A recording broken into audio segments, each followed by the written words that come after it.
On va parler de ces profs voilà, qui sont originaux dans leur programme parce qu'ils ne suivent pas forcément la ligne qu'on leur impose. Ils la suivent, mais ils y ajoutent des petites choses et des petites options.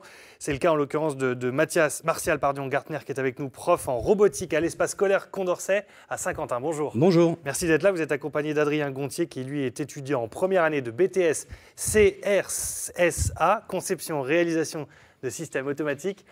Il faut s'entraîner pour le dire. Bonjour, merci Bonjour. aussi d'être avec nous. Vous êtes avec nous parce que vous êtes tout simplement les vainqueurs des Olympiades de la robotique industrielle. Ça s'est passé le 7 mars 2017. Ce concours, comme ça, vous sert en fait un petit peu de carotte et de fil rouge pour accompagner votre programme pédagogique. Vous avez utilisé ce concours pour agrémenter votre programme. Oui. Depuis 3 ans maintenant, nous avons fait le pari de former nos étudiants de BTS RSA à la robotique.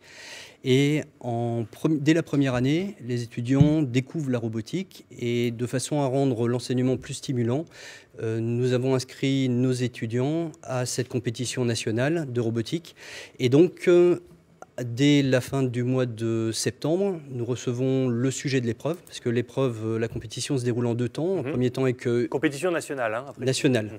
Une compétition donc, où participent cette année 40 équipes et qui se déroule en 2 temps. Un premier temps avec un dossier à réaliser, c'est-à-dire c'est une étude d'un projet, une problématique rencontrée par les ingénieurs de chez Fanuc, qui est soumise à nos étudiants. Et là, toute la classe participe, ça permet une émulsion, ça permet de tester différentes solutions possibles d'intégration d'un robot. Excusez-moi, mais concrètement, c'est quoi? On vous dit, voilà, il faut que le robot, il aille chercher une baballe et la mettre dans un trou. Exactement. Je suis désolé. Moi, j'aimerais pas qu'on vous parle comme ça. Moi, j'ai fait un bac littéraire, alors la robotique, c'est pas du tout mon affaire. Parlez-moi concrètement. C'est quoi l'exercice? Vous êtes dans le vrai. L'idée là, tu vois, il faut remplacer la baballe par des barres de céréales. Et l'objectif, c'est de mettre des barres de céréales qui sont fabriquées dans une entreprise d'agroalimentaire et de les mettre en carton. D'accord, donc il y a différents types ça doit de même barres. être pensé pour un process industriel réel. Exactement.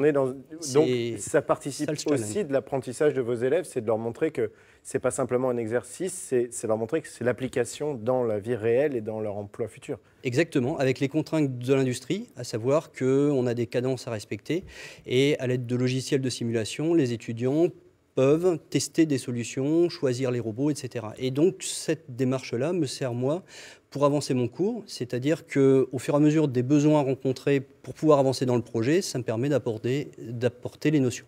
Alors Adrien, concrètement, quand on vous a parlé de ce projet-là, de dire voilà, on va commencer l'année avec, à la clé, donc au mois de mars, un concours national auquel vous allez participer, qu'est-ce que vous vous êtes dit? Moi, je me suis dit que ça pourra apporter quelque chose pour mon CV et j'ai directement voulu faire le concours. Je me suis directement inscrit pour le faire. Je trouvais que ça pouvait nous apporter quelque chose à tous, pouvoir se dire qu'on va vraiment travailler pour un projet pour une vraie industrie. Alors, je trouvais ça très intéressant. Alors, on va voir en image votre réalisation. Vous allez nous commenter parce que j'avoue que j'ai moi-même monté les images hier.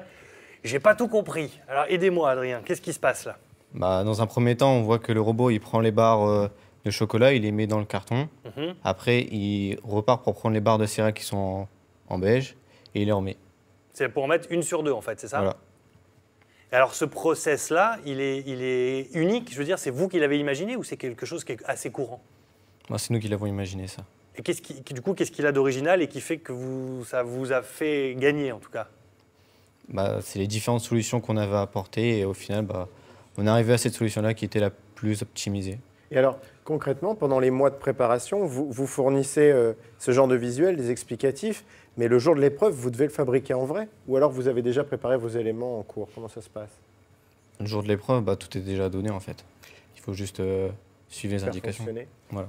L'épreuve se découpe en 2 parties. Ça, c'était la première partie. Donc là, toute la pertinence, c'est trouver le meilleur robot qui va le plus vite et donc répondre au mieux au cahier des charges du client, mais en réfléchissant aussi à la sécurité autour de la cellule. Vous avez vu, il y a des grilles autour.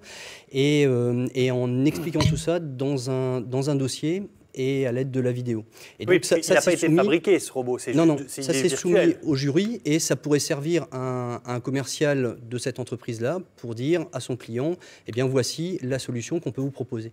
Et grâce à ça, le lycée a été qualifié et donc une équipe une émanation de cette classe, 4 étudiants volontaires, ont participé sur une journée à des épreuves, cette fois-ci pratiques. C'est motivant, cette espèce d'énergie d'avoir un concours comme ça pour accompagner le programme scolaire? Ça dynamise l'enseignement. Moi, ça me permet chaque année d'avoir un nouveau parcours. Le sujet, je le découvre avec les étudiants. Et donc cette année, la poursuite de cette compétition, deuxième partie, s'est faite le 7 mars avec les 20 équipes qui se sont rencontrées sur plusieurs petites épreuves pratiques. Donc il y avait des épreuves, comme vous voyez ici, de montage, donc câbler déjà le robot. En fait, c'est un bras robot, ça s'arrête au poignet, donc il faut lui mettre un outil au bout. Il s'agit ici d'une pince que l'on voit en bas de l'image. Et ensuite, cette pince, il faut qu'elle soit câblée. Puis après, le système doit être paramétré. Et puis, il y avait un certain nombre de compétitions, de petits challenges chronométrés faits avec. Groupe de 4, c'est ça? Ouais. Vous êtes là pour en parler, mais les 3 autres sont là. Venez les garçons, allez vite, histoire qu'on vous voit avant de dire au revoir et de vous remercier d'être venus pour cette chronique. C'est un travail d'équipe et c'est ce qui se passe au lycée Condorcet à Saint-Quentin. Allez-y, mettez-vous à côté. Et la preuve que les premières années peuvent réussir. Vous voyez les lauréats. Les étudiants de première année de BTS. Voilà, vainqueurs des Olympiades de la robotique industrielle. Merci les garçons d'être venus sur ce plateau et bravo d'avoir réalisé ça et bravo aussi vous d'avoir initié ce programme pour essayer de les motiver un petit peu plus. On voit que ça marche, ils ont tous le sourire. Merci beaucoup.